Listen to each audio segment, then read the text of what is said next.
Hello ಸ್ನೇಹಿತರೆ, welcome to Kannada wisdom channel. ನಾನು ಶಿವಾನಿ. ಕರ್ನಾಟಕದಲ್ಲಿ ಇವಾಗ ಭಾರಿ ಮಳೆಯ ಆರ್ಭಟವೇ ನಡೀತಾ ಇದೆ. ಕರ್ನಾಟಕದ 8 ಜಿಲ್ಲೆಗಳಲ್ಲಿ ಅತಿ ಹೆಚ್ಚಿನ ಪ್ರಮಾಣದಲ್ಲಿ ಮಳೆಯಾಗುತ್ತಿರುವ ಕಾರಣ ಅಲ್ಲಿ ರೆಡ್ ಅಲರ್ಟ್ ಅನ್ನು ನೀಡಲಾಗಿದ್ದು ಹಾಗೂ ಮೀನುಗಾರರು ಸಮುದ್ರಕ್ಕೆ ಇಳಿಯದಂತೆ ಸೂಚನೆಯನ್ನು ಕೂಡ ನೀಡಲಾಗಿದೆ. ಈ ಮಳೆರಾಯನ ಆರ್ಭಟಕ್ಕೆ ಕರ್ನಾಟಕದ ಜನತೆಯು ಬೇಸತ್ತು ಹೋಗಿದೆ. ಬನ್ನಿ ಸ್ನೇಹಿತರೆ, ಇವತ್ತಿನ ಒಂದು ವಿಡಿಯೋದಲ್ಲಿ ಕರ್ನಾಟಕದ ಯಾವ ಜಿಲ್ಲೆಗಳಲ್ಲಿ ರೆಡ್ ಅಲರ್ಟ್ ಅನ್ನು ನೀಡಲಾಗಿದೆ ಹಾಗೂ ಈ ಮಳೆಯಿಂದ ಯಾವ ನದಿಗಳು ತುಂಬಿ ಹರಿಯುತ್ತಿವೆ ಮತ್ತು ಈ ನದಿಗಳ ನೀರಿನ ಮಟ್ಟವನ್ನು ಹಾಗೂ ಮಳೆಯ ಕಾರಣದಿಂದಾಗಿ ಕರ್ನಾಟಕದ ಕೆಲವು ಸ್ಥಳಗಳ ಪರಿಸ್ಥಿತಿ ಹೇಗಿದೆ ಎಂದು ತಿಳಿದುಕೊಳ್ಳೋಣ. ಅದಕ್ಕೂ ಮೊದಲು ಕರ್ನಾಟಕದ ಇಂಪಾರ್ಟೆಂಟ್ ಮಾಹಿತಿಯನ್ನು ತಿಳಿದುಕೊಳ್ಳಲು ನನ್ನ ಚಾನಲನ್ನು ಫಾಲೋ ಅಥವಾ ಸಬ್ಸ್ಕ್ರೈಬ್ ಮಾಡಿ. ಇದು ನಿಮಗೆ ಫ್ರೀ ಇದೆ, ಆದರೆ ಇದರಿಂದ ನನಗೆ ತುಂಬ ಹೆಲ್ಪ್ ಆಗುತ್ತೆ. ರಾಜ್ಯದ ಕೆಲವು ಭಾಗಗಳಲ್ಲಿ ಭಾರಿ ಪ್ರಮಾಣದ ಮಳೆಯಾಗುತ್ತಿರುವ ಒಂದು ಹಿನ್ನೆಲೆಯಲ್ಲಿ ಅಧಿಕಾರಿಗಳು ಕರ್ನಾಟಕದ 8 ಜಿಲ್ಲೆಗಳಲ್ಲಿ ರೆಡ್ ಅಲರ್ಟ್ ಅನ್ನು ನೀಡಲಾಗಿದೆ ಹಾಗೂ ಆ 8 ಜಿಲ್ಲೆಗಳಲ್ಲಿ ಶಾಲಾ ಕಾಲೇಜುಗಳಿಗೆ ರಜೆಯನ್ನು ಘೋಷಿಸಲಾಗಿದೆ. ಎಡೆಬಿಡದೆ ಸುರಿಯುತ್ತಿರುವ ಮಳೆ ಮತ್ತು ಪ್ರವಾಹದಂಥ ಪರಿಸ್ಥಿತಿಗಳಿಂದಾಗಿ ಕೊಡಗು, ಬೆಳಗಾವಿ, ಧಾರವಾಡ, ಉತ್ತರ ಕನ್ನಡ, ಹಾವೇರಿ, ಹಾಸನ, ಶಿವಮೊಗ್ಗ, ಉಡುಪಿ ಮತ್ತು ದಕ್ಷಿಣ ಕನ್ನಡದ ಕೆಲವು ತಾಲೂಕುಗಳಲ್ಲಿ ಜಿಲ್ಲಾಧಿಕಾರಿಗಳು ರಜೆಯನ್ನು ಘೋಷಿಸಿದ್ದಾರೆ. ದಕ್ಷಿಣ ಕನ್ನಡ ಮತ್ತು ಉಡುಪಿ, ಉತ್ತರ ಕನ್ನಡ ಸೇರಿದಂತೆ ಕರಾವಳಿ ಜಿಲ್ಲೆಗಳಿಗೆ IMDಯು ರೆಡ್ ಅಲರ್ಟ್ ಅನ್ನು ಘೋಷಣೆ ಮಾಡಿದೆ. ಹವಾಮಾನ ಇಲಾಖೆಯು ಕರಾವಳಿ ಪ್ರದೇಶದಲ್ಲಿ ವಾಸಿಸುತ್ತಿರುವ ಜನರಿಗೆ ಜಲವೃತವಾಗುವ ಪ್ರದೇಶಗಳನ್ನು ತಪ್ಪಿಸಲು ಎಚ್ಚರಿಕೆಯನ್ನು ಕೂಡ ನೀಡಿದೆ. ನಿರಂತರವಾಗಿ ಭಾರೀ ಮಳೆಯಿಂದಾಗಿ ಜನರ ಜೀವನವು ಅಸ್ತವ್ಯಸ್ತಗೊಂಡಿದೆ ಹಾಗೂ ಆ ಪ್ರದೇಶಗಳಲ್ಲಿ ಪ್ರವಾಹ ಮತ್ತು ಭೂಕುಸಿತಗಳು ಸಂಭವಿಸುತ್ತಿವೆ.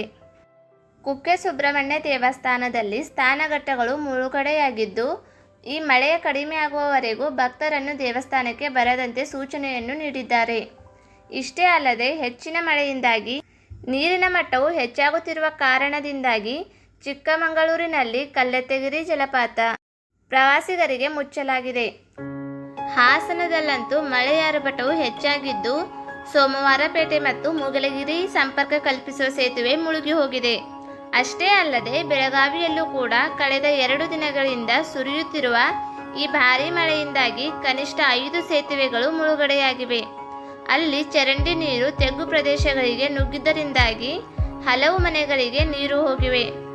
ಕೊಡಗಿನಲ್ಲಿಯೂ ಕೂಡ ಕಾವೇರಿ ನದಿಯ ಮಟ್ಟವು ಮಿತಿಮೀರಿ ಹರಿಯುತ್ತಿದೆ. ಈ ಒಂದು ಮಳೆಯ ಆರ್ಭಟದಿಂದಾಗಿ ಯಾವ ನದಿಗಳು ತುಂಬಿ ಹರಿಯುತ್ತಿದೆ ಎನ್ನುವುದರ ಬಗ್ಗೆ ತಿಳಿದುಕೊಳ್ಳೋಣ ಬನ್ನಿ. ಮಲೆನಾಡು, ದಾವಣಗೆರೆ ಸೇರಿದಂತೆ ಎಲ್ಲ ಕಡೆ ಹೆಚ್ಚಿನ ಪ್ರಮಾಣದ ಮಳೆಯಾಗುತ್ತಿರುವುದರಿಂದ ತುಂಗಭದ್ರಾ ನದಿಯ ನೀರಿನ ಮಟ್ಟವು ದಿಢೀರನೆ ಏರಿಕೆಯನ್ನು ಕಂಡಿದೆ. ದಾವಣಗೆರೆ ಜಿಲ್ಲೆಯಲ್ಲಿ ಉಕ್ಕಿ ಹರಿಯುತ್ತಿರುವ ತುಂಗಭದ್ರಾ ನದಿಯು ಅದರ ಒಂದು ದಡದಲ್ಲಿ ಪ್ರವಾಹದ ಭೀತಿಯು ಎದುರಾಗಿದೆ. ಹರಿಹರ, ಹರಪನಹಳ್ಳಿ ತಾಲೂಕಿನ ನದಿಯ ದಡದಲ್ಲಿ ಗ್ರಾಮಗಳಲ್ಲಿ ಪ್ರವಾಹ ಆಗುವ ಒಂದು ಸಾಧ್ಯತೆಯೂ ಇದೆ.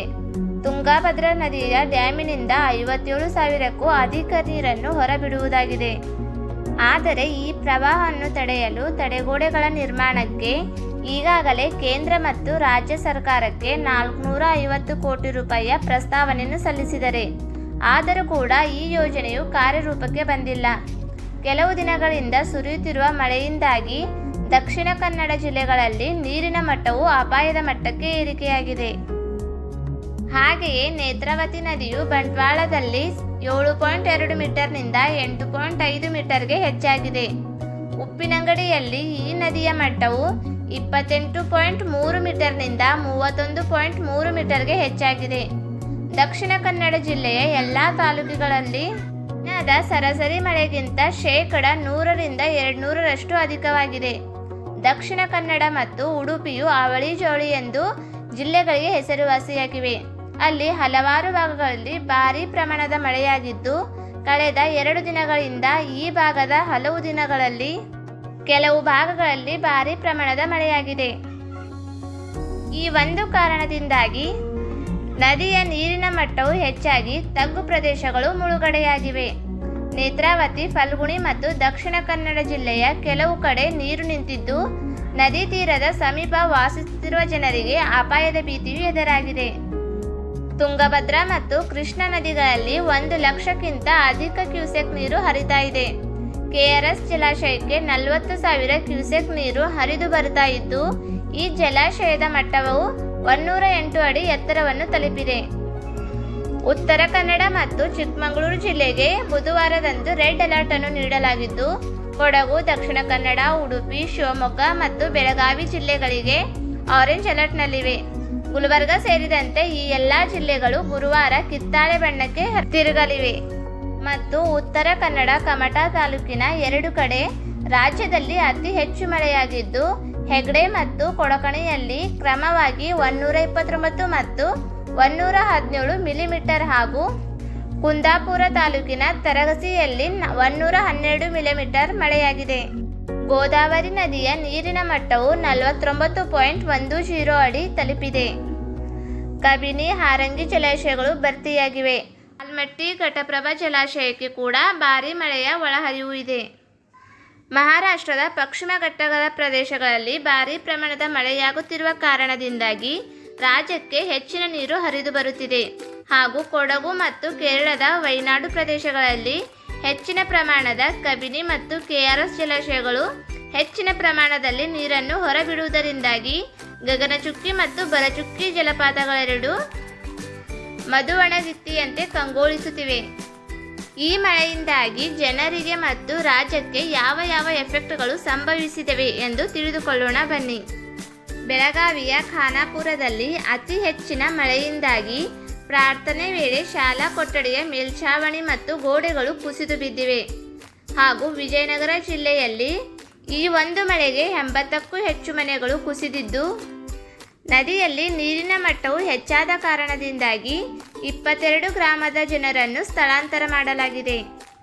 ಕೊಡಗು, ಕರಾವಳಿ, ಮಲೆನಾಡು ಸೇರಿದಂತೆ ರಾಜ್ಯದ 14 ಜಿಲ್ಲೆಗಿಂತ ಹೆಚ್ಚು ಜಿಲ್ಲೆಗಳಿಗೆ ಮಳೆ ಹೆಚ್ಚಾಗುವ ಸಾಧ್ಯತೆ ಇದೆ. ಅಡಿಕೆ ತೋಟ ನೋಡಲು ಹೋದ ವೃದ್ಧೆ ಸಾವನ್ನಪ್ಪಿದ್ದಾರೆ. ಈ ಮೂಲಕ ಚಿಕ್ಕಮಗಳೂರಿನ ಜಿಲ್ಲೆಯಲ್ಲಿ ಮಳೆಯಿಂದಾಗಿ ಸಾವನ್ನಪ್ಪಿದವರ ಸಂಖ್ಯೆಯು 3ಕ್ಕೆ ಏರಿಕೆಯಾಗಿದೆ. ದಕ್ಷಿಣ ಕನ್ನಡ, ಉಡುಪಿಯಲ್ಲಿ ಮಳೆಯ ಅವಘಡದಲ್ಲಿ 2 ಸಾವನ್ನಪ್ಪಿದ್ದಾರೆ. ಕರ್ನಾಟಕದಲ್ಲಿ ಮಳೆಯ ಆರ್ಭಟಕ್ಕೆ ದಕ್ಷಿಣ ಕನ್ನಡ ಮತ್ತು ಉಡುಪಿಯಲ್ಲಿ ಸಾವಿನ ಸಂಖ್ಯೆಯು 8ಕ್ಕೆ ಏರಿಕೆಯಾಗಿದೆ. ಈ ಭಾರೀ ಮಳೆಯ ಅವಘಡಕ್ಕೆ ಉತ್ತರವೇ ತತ್ತರವಾಗಿದೆ. ಈ ಮಳೆಯಿಂದಾಗಿ ಬರುವ ಪ್ರವಾಹಗಳನ್ನು ತಡೆಯಲು ಗ್ರೀನ್ ರೂಫ್ಸ್, ಗ್ರೀನ್ ಗಾರ್ಡನ್ಸ್ ಮತ್ತು ರೈನ್ ವಾಟರ್ ಹಾರ್ವೆಸ್ಟಿಂಗ್ನಂತಹ ಈ ಎಲ್ಲ ಟಿಪ್ಸ್ಗಳನ್ನು ನಾವು ಕೂಡ ಅಪ್ಲೈ ಮಾಡಿಕೊಂಡು ಇಂತಹ ಪ್ರವಾಹಗಳಿಂದ ಮತ್ತು ಭೂಕುಸಿತಗಳಿಂದ ತಪ್ಪಿಸಿಕೊಳ್ಳಬಹುದಾಗಿದೆ. ಈ ವಿಡಿಯೋ ಇಷ್ಟವಾದರೆ ಪ್ಲೀಸ್ ನನ್ನ ಚಾನಲ್ ಲೈಕ್ ಮಾಡಿ, ಶೇರ್ ಮಾಡಿ ಹಾಗೂ ಸಬ್ಸ್ಕ್ರೈಬ್ ಮಾಡಿ. ಧನ್ಯವಾದಗಳು.